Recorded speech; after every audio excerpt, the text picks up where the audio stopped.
جس کو تم خدا سمجھتے ہو سارے لے آؤ اور کرو کیا، ثم کیدونی، ثم کیدونی فلا تنظرون، میں ایسے کرو پھر جو دا تم میں آتا نا سارے کے سارے چلو، فلا تنظرون، ڈھیل نہ دینا، جتنا زور لا سکتے ہو سارا لا دینا۔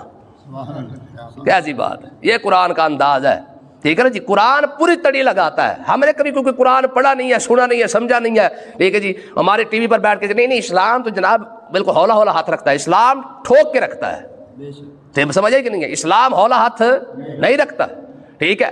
تو اللہ تعالیٰ نے ارشاد فرمایا محبوب ان کو فرمایا جتنے تمہارے پاس ہے نا داشا، جن پری بت شت اورا پرا، جو کچھ بھی تمہارے پاس ہے سب کو لے آؤ، ثم کیدون فلا تنظرون، میں جتنا دا لگا سکتے ہو، زور لگا سکتے ہو سارا لگاؤ، فلا تنظرون، ہولات بھی نہ رکھنا۔ کل کو یہ نہ کہنا کہ اسی اگر چاہتے تو اسی یہاں کر دیں دے وہاں کر دیں دے، نہ تمہاری جتنا زور ہے نا وہ سارا کا سارا لگاؤ۔ ہاں اگلی بات بھی سن لو، ان ولی اللہ، میرا مددگار اللہ ہی ہے۔ سبحان اللہ، آیا تو پتہ ہونا چاہیے کہ میرے پیچھے کون ہے، ٹھیک ہے نا جی۔ بابا جی فرمایا کرتے سن مالک کانٹ نہیں لگن دیں دے، ٹھیک ہے۔ یہ جو جملے ہوتے ہیں نا بزرگوں کے زبان سے جو نکلتے ہیں وہ الہامی جملے ہوتے ہیں، ٹھیک ہے نا۔ یہ جو مالک کانٹ نہیں لگن دینے کا مطلب یہ ہوتا ہے کہ بندہ خالی نہیں کھڑا ہوا، اس کے پیچھے کوئی نہ کوئی ہے۔ تم سارا زور لگا لو، میرے پیچھے کون ہے، میں، ہاں میرا مددگار، ان ولی اللہ، میرا مددگار اللہ ہی ہے، تمہیں پتہ ہونا چاہیے۔ اور کون ہے، الذی نزل الکتاب، جس نے کتاب کو نازل فرمایا ہے۔ قرآن تمہارے سامنے ہے، کہا ہے نا بار بار کہ زور لگا لو، قرآن جیسے ایک حرف بنا کے لے آئے ہو تو نہیں لا سکے نا، تمہیں پتہ ہونا چاہیے کہ جس قرآن کا مقابلہ تم نہیں کر پا رہے نا، اس قرآن کا نازل کرنے والا میرے ساتھ ہے۔ سبحان اللہ، کتنی بڑی بات ہے، کتنا بڑا چیلنج ہے۔ تو اس لیے حقیقت یہی ہے کہ آقا علیہ الصلوۃ والسلام کو یہ تسلی دی گئی، فرمایا محبوب ایسے ہی ان کو بات کریں، ٹھیک ہے جی، ڈھیلی شلی بات کرنے کی ضرورت نہیں ہے۔ بلاؤ سب کو جتنا بلا سکتے ہو، چیلنج ہے، کھلا چیلنج ہے، جو بھی تمہارا زور لگتا ہے سارا لگا کے لاؤ۔ میرے ساتھ کون ہے، ان ولی اللہ، میرے ساتھ، ٹھیک ہے۔ تو بات یہی ہے کہ آقا علیہ الصلوۃ والسلام کی جو پاور ہے، نبی کی جو پاور ہوتی ہے وہ تو رب کی وجہ سے ہے نا۔ دیکھیں یہ بڑا کمال ہے رب کا، رب اپنے بندے کو آزماتا بھی پورا ہے، ہارنے بھی نہیں دیتا، یہ اصول ہے اس کا، آزماتا بھی پورا ہے اور ہارنے بھی نہیں دیتا۔ مطلب کیا ہے، دیکھیں ابراہیم علیہ السلام کو فرمایا کہ قربانی دے، کہا مالک کس کو کروں، فرمایا اسماعیل کر دے۔ سب سے زیادہ پیارا یہی ہے نا، لا چھری پھیر دے۔ اچھا چھری پھروانے کے لیے حکم بھی دے دیا کہ ٹھیک ہے قربانی کر، قربانی کرنے کے لیے لٹوا بھی دیا ہے، چھری تیز بھی کروا دی ہے، آنکھوں پہ پٹی بھی بندوا دی ہے۔ جب دیکھا نا چھری واقعی پھیرنے لگا ہے، پھر چھری کو فرمایا خبردار کاٹنا نہیں ہے۔ سبحان اللہ، ٹھیک ہے، آزمائش بھی پوری اور ہار بھی۔ قد صدقت الرؤیا انا کذالک نجزی المحسنین، فرمایا میرے ابراہیم تو نے اپنا خواب سچا کر دیا ہے۔ وفدیناہ بذبح عظیم، فرمایا ہم نے ایک بہت بڑی جو ہے وہ ابراہیم علیہ السلام نے قربانی دی ہے۔ پھر ہم نے کیا کیا ہے، فرمایا ہم نے اسماعیل کو ہٹا کے دمبا ساتھ رکھ دیا ہے، فرمایا قربانی بھی پوری ہو گئی ہے، اسماعیل کو بھی ساتھ بچا لیا ہے۔ تو یہ رب کا اصول ہے، ٹھیک ہے، آزماتا بھی پورا ہے اور ہارنے بھی، ٹھیک ہے نا جی۔ یونس علیہ السلام کتنے دیر مچھلی کے پیٹ میں رہے، 40 دن۔ دیکھیں نا جی، کچھ سوچ سکتا ہے کوئی انسانی تاریخ کا ایسا عجیب و غریب واقعہ ہے کہ ایک شخص 40 دن مچھلی کے پیٹ میں رہے اور اسے کچھ بھی نہ ہو۔ پھر اس کے بعد جو ہے پھر اگلی بات، 40 دن کے بعد مچھلی کے پیٹ میں رہنے کے بعد بھی شخص باہر آیا ہے اور زندہ سلامت باہر آیا ہے، ٹھیک ہے جی۔ مطلب کیا ہے کہ مچھلی کو حکم دیا کہ کھا لے، کھا بھی گئی ہے، فرما خبردار نقصان نہیں پہنچانا ہے۔ سبحان اللہ، کتنی مثالیں ہیں، کتنی مثالیں موجود ہیں، ٹھیک ہے نا۔ تو کہنے کا مقصد یہ ہے کہ یہ رب کا اصول ہے۔ ہمارے بزرگ فرماتے تھے کہ رب دی یہ عادت ہے کہ جو بندہ بھی رب دی بارگاہ جا رہے محبت اظہار کردا نا، ٹھیک ہے جی، کوئی بندہ رب دی بارگاہ آیا نہیں تو رب نے پھاڑ کے لمحہ پایا نہیں، یہ اصول ہے اس کا۔ یعنی لمحہ جو بھی آ کے محبت کا دعویٰ کرتا ہے اسے لمحہ پا دیا جاتا ہے ایک بار۔ ہاں یہ اور بات ہے کہ لمحہ پانے کے بعد بھی اسے ہارنے حوصلہ پورا ہوتا ہے اس کا۔ تو اللہ تعالیٰ نے ارشاد فرمایا محبوب آپ ان کو فرمائیں کھلے دل کے ساتھ، قل ادعوا شرکاءکم، اپنے بلاؤ سب کو بلانا ہے، میرے ساتھ کون ہے۔ لیکن صحابہ کرام نے جتنا بھی زور لگایا اسلام کو پھیلانے میں، ایک بات ان کی بالکل ایک بات تھی، وہ کیا تھی، جب بھی جہاں بھی گئے انہوں نے ایک بات کی، کہا تمہیں پتہ ہے کہ ہم کون ہیں، ہم محمد عربی کے غلام ہیں۔ سبحان اللہ، یہ ان کی بات ہوتی تھی۔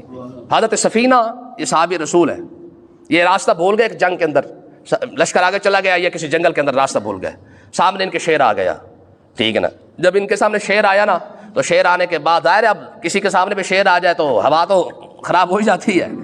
جب ان کے سامنے شیر آیا نا تو انہوں نے شیر کو کہا اے شیر مجھے لشکر کے ساتھ لے چل، میں بھول چکا، راستہ بھول گیا ہوں. شیر جب دیکھا نا تو آپ نے فرمایا انا مولا یا رسول اللہ، فرمایا تجھے پتہ ہونا چاہیے میں اللہ کے رسول کا غلام ہوں. ٹھیک ہے نا جی، یہ بات ہے. حقیقت ایسے نہیں ہوتا ہے. یہ جو بڑے بڑے باتیں کرتے نا علماء، باتیں کرتے ہیں. پیر میرے علی شاہ صاحب رحمۃ اللہ علیہ نے کانے کو فرمایا تھا نا، میں کہ مردہ زندہ کرنے تو آ جا. کانے کو کہا تھا نا، نام تو اس خبیث کا لینے کی بھی ضرورت نہیں ہے. ٹھیک ہے، کانے کو کہا تھا، کہا اگر مردہ زندہ کرنے ہیں نا آ جا. ٹھیک ہے، تو بعد میں لوگوں نے کہا جی کانا آ جاتا، پھر آپ نے تو اتنی بڑی بات کر دی تھی مردہ زندہ کرنے تو آ جا. آپ نے فرمایا میں نے کون سا اپنی طرف سے کہا تھا، مالکوں نے کہا تھا کہتے تو میں نے کہہ دیا. سبحان اللہ. ٹھیک ہے نا جی، بات یہ ہوتی ہے کہ پیچھے کانڈ وہ کہتے ہیں نا مضبوط ہو نا پیچھے، پھر جا کے بندہ دعوے کرتا ہے. ایسے دعوے نہیں ہوتے ہیں، پہلے پیچھے تگڑی سامی ہو نا پھر جا کے باتیں ہوتی ہیں. اللہ تبارک و تعالیٰ نے ارشاد فرمایا محبوب آپ ان کو فرما دیں ان ولی اللہ الذی نزل الکتاب، میرے پیچھے کون ہے طاقتور؟ اللہ کی ذات ہے، الذی نزل الکتاب، اور وہ ہے جس نے قرآن کو نازل فرمایا ہے. وہ تمہارے سامنے ہے. انا تو کل کوثر کا تو مقابلہ کر نہیں سکے، رب کے نبی کا مقابلہ کیسے کرو گے؟ وَهُوَ يَتَوَلَّى الصَّالِحِينَ، اور اگلی بات بھی دیکھ لیں، فرمایا کہ وہ صرف میرے ساتھ نہیں ہے، ہر نیک بندے کے ساتھ رب ہے. ہر نیک بندے کے ساتھ رب ہے. جتنا بندہ نیک بنتا جائے گا، حدیث پاک ہے نا، فرمایا کہ میرا بندہ جب یتقرب علی عبدی بالنوافل، فرمایا جب میرا بندہ میرا قرب حاصل کر لیتا ہے نا پھر اتنا میرے قریب آ جاتا ہے، اتنا قریب آ جاتا ہے، اتنا قریب ہوتا ہے کہ میں اس کے ہاتھ بن جاتا ہوں. یہ حدیث پاک کے لفظ ہے باقاعدہ. فرمایا میں اس کے ہاتھ بن جاتا ہوں، وہ اسی ہاتھوں سے پکڑتا ہے. میں اس کے پاؤں بن جاتا ہوں، وہ اسی کے ساتھ چلتا ہے. میں اس کی نگاہ بن جاتا ہوں، وہ اسی کے ساتھ دیکھتا ہے. میں اس کے کان بن جاتا ہوں، وہ اسی کے ساتھ سنتا ہے. مطلب کیا ہے کہ ظاہری کان اسی کے ہوتے ہیں پر اس کے اندر طاقت میری ہوتی ہے. ظاہری آنکھیں اسی کی ہوتی ہیں لیکن اس کے اندر پاور میری ہوتی ہے. اور میں کہ یہ حقیقت ہے کہ جو بندہ بھی میرے قریب آتا ہے میں اسے ایسی طاقت اور پاور عطا فرما دیتا ہوں. ظاہر وہی ہوتا ہے لیکن اس کے پیچھے جو خفیہ جو طاقت ہوتی ہے وہ میری ہوتی ہے. ٹھیک ہے، تو اللہ تبارک و تعالیٰ نے ارشاد فرمایا والذین تدعون من دونہ، فرمایا محبوب آپ ان کو پھر بھی سمجھا دیں کہ یہ وہ لوگ ہیں، وہ لوگ جو اللہ کو چھوڑ کر ان بتوں کی عبادت پہ لگے ہوئے ہیں. لا یستطیعون نصرکم، اور یہ تمہارا بھلا کیا کریں گے؟ ولا انفسہم ینصرون، یہ تو اپنا بھلا بھی نہیں کر سکتے ہیں، یہ تو اپنا بھلا بھی بیچارے یہ شودے نہیں کر سکتے ہیں. وَإِن تَدْعُوا مِنَ الْهُدَىٰ، فرمایا کہ اگر پھر بھی تم چاہتے ہو انہیں اپنی رہنما سمجھتے ہو تو ان کے پیچھے چل کے دیکھ لو. لا یسمعوا، تمہاری بات بھی سنیں گے. ٹھیک ہے نا جی، ہمارے لیڈر ہے نا، ہماری کون سی بات سن لیتے ہیں؟ ساری دیہاڑی 5 سال پھر نعرے ہیں جی، فلانے دے نعرے بجن گے، فلانے نعرے بجن گے. ٹھیک ہے جی، لیکن اس کے بعد جب جیت جاتے پھر اس کے بعد کوئی آواز سننے والا کوئی نہیں ہوتا. اور اگلے الفاظ ہے کہ فرمایا وَتَرَاهُمْ يَنْظُرُونَ إِلَيْكَ وَهُمْ لَا يُبْصِرُونَ، یہ بڑے کمال کے الفاظ ہیں. میں محبوب یہ آپ کو دیکھتے ضرور ہیں، وَهُمْ لَا يُبْصِرُونَ، لیکن آپ کو دیکھ نہیں سکتے ہیں. یہ کیسی بات ہے؟ بھی دیکھتے ضرور ہے پر دیکھ نہیں سکتے ہیں. مطلب یہ ہے کہ یہ آپ کو محبوب سر کی آنکھوں سے دیکھ رہے ہیں. اگر کبھی دل کی آنکھوں سے دیکھا ہوتا تو انہیں محمد رسول اللہ نظر آتے ہیں نا. ٹھیک ہے نا جی. حضرت سلطان محمود غزنوی تھے، وہ ایک بزرگ کے پاس جا کے بیٹھے تو ان سے یہ باتیں چل رہی تھی تو انہوں نے کہا جس بندے نے بایزید بستامی کو دیکھا نا اللہ تعالیٰ اسے ہدایت عطا فرما دیتا ہے. سبحان اللہ. سلطان نے کہا، انہوں نے کہا جی اچھا یہ بات ہے اگر کہ بایزید بستامی کو دیکھنے کے بعد ہدایت مل سکتی ہے تو ابو جہل نے تو حضور کو 1000 مرتبہ دیکھا ہوگا، بلکہ لاکھوں مرتبہ دیکھا ہے، پھر ان کو ہدایت کیوں نہیں ملی ہے؟ اور حضور تو پھر حضور ہے، وہ تو امام الانبیاء ہیں. بایزید بستامی کہاں، حضور کہاں؟ ٹھیک ہے جی. تو انہوں نے کہا جی ابو جہل نے جو ہے وہ 1,00,000 بار جو دیکھا ہے اسے کیوں نہیں ہدایت ملی ہے؟ تو بزرگوں نے فرمایا سلطان تجھے بات سمجھ نہیں ہے، ابو جہل نے جب بھی دیکھا نا سر کی آنکھوں سے دیکھا ہے، کبھی دل کی آنکھ سے دیکھتا تو حضور نظر آتے نا. سبحان اللہ. ٹھیک ہے نا جی، ہاں کبھی دل کی آنکھ سے دیکھتا تو حضور نظر آتے نا. حضرت ویسی کرنی رضی اللہ تعالیٰ عنہ کو فاروق اعظم جب ملنے کے لیے گئے نا، فاروق اعظم بھی تھے اور مولا علی بھی تھے، ویسے کرنی نے ان سے سوال کیا، کہا عمر تو نے میرے نبی کو دیکھا ہے؟ اب مجھے بتایا جناب عمر سے یہ سوال بنتا ہے؟ ٹھیک ہے نا. کہا دیکھا ہے؟ تو حضرت عمر بھی رو پڑے. کہا جی میں نے نہیں دیکھا تو پھر کس نے دیکھا ہے؟ فرمایا نا نا نا نا، تو نے دیکھا ہی کوئی نہیں ہے. تو نے حضور کو یہ ویسے کرنی فاروق اعظم کو کہہ رہے ہیں. کہا عمر تو نے میرے نبی کو دیکھا نہیں ہے؟ کہا جی آپ نے دیکھا ہے؟ فرمایا ہاں دیکھا ہے. عمر نے نہیں دیکھا، اویس کرنی نے دیکھا، معاملہ الٹ نہیں ہو گیا؟ حضرت فاروق اعظم بھی بات کو سمجھ گئے تھے کہ یہ بات کسی اور لیول سے کر رہے ہیں. کہا جی پھر آپ نے کیسے دیکھا ہے؟ تو فاروق حضرت اویس کرنی نے فرمایا اپنی قمیض اٹھا کے نا، فرمایا قمیض اٹھا کے اپنی جب کنڈ دکھائی نا، پشت اپنی، ٹھیک ہے، پیٹھ دکھانے کے بعد فرمایا دیکھ تجھے زخم نظر آ رہے ہیں؟ کہا جی آ رہے ہیں. کہا اب پوچھ یہ زخم کب لگے ہیں؟ یہ زخم کب لگے ہیں؟ کہا جی کب لگے ہیں؟ فرمایا جب احد کے میدان جنگ کے اندر، جب احد کے میدان میں جب جنگ ہو رہی تھی نا، فرمایا کہ چوٹ میرے نبی کو لگتی تھی، زخم مجھے آیا کرتا تھا. سبحان اللہ. فرمایا یہ ہوتا ہے دیکھنا. یہ کیا ہے؟ یہ ہوتا ہے دیکھنا. وہ شعر تھا کہ محبت یہ معجزہ بھی دکھائے مجھے، چوٹ تجھ کو لگے زخم آئے مجھے. ٹھیک ہے نا؟ میں عمر تو نے کیا دیکھا ہے؟ تجھے تو کوئی بھی زخم نہیں لگا نا. فرمایا تیرے تو دانتوں کو کوئی نقصان نہیں ہوا نا. احد کے میدان میں آ کر اسلام کے دانت مبارک کو صرف نقصان ہوا ہے، وہ ایسے کرنے کے تو 32 کے 32 گر گئے ہیں. پھر تو نے دیکھا کہ میں نے دیکھا ہے؟ فاروق اعظم بھی رو پڑے. اس نے کہا واقعی ہوا ہے، پھر تو نہیں دیکھا ہے، پھر ہم تو نہیں دیکھ سکے ہیں نا. تو کہنے کا مقصد یہ ہے، یہ ہمارے ایک بزرگ نے ایک بات لکھی تھی، فرمایا لو ابصر الشیطان طلعت نورہ. فرمایا شیطان ہے نا، شیطان وہ خبیث اس وجہ سے بنا کہ اس نے آدم علیہ السلام کو دیکھا ہے. ٹھیک ہے، صرف آدم علیہ السلام کو خالی دیکھا ہے. اور دیکھا بھی کیسے ہے؟ میں غور سے جو نہیں دیکھا. لو ابصر الشیطان طلعت نورہ. میں کبھی آدم علیہ السلام کو دیکھنے کے بعد کبھی ماتھے پر غور کرتا نا، تو حضور کا جو نور تھا نا وہ بھی شیطان کو نظر آ جاتا. میں اگر حضور کا نور اگر اسے نظر آ جاتا نا، کان اول من سجدا، میں کہ اس خبیث نے صرف آدم علیہ السلام کو دیکھا ہے. اگر آدم علیہ السلام کی پیشانی میں نور مصطفیٰ چمکتا ہوا دیکھتا تو سب سے پہلے سجدہ بھی یہی کرتا. دیکھا جو نہیں ہے نا. تو اس لیے حقیقت یہی ہے کہ ہمیں باتیں کیوں سمجھ نہیں آتی ہے؟ کیونکہ ہم نے ہمیشہ سر سے باتوں کو سنا ہے، اپنے دماغ سے باتوں کو سنا ہے. ہمیشہ اثر تب باتوں کا ہوتا ہے جب بندہ دل سے سن رہا ہوتا ہے. اللہ پاک سمجھنے کی توفیق عطا فرمائے. آمین.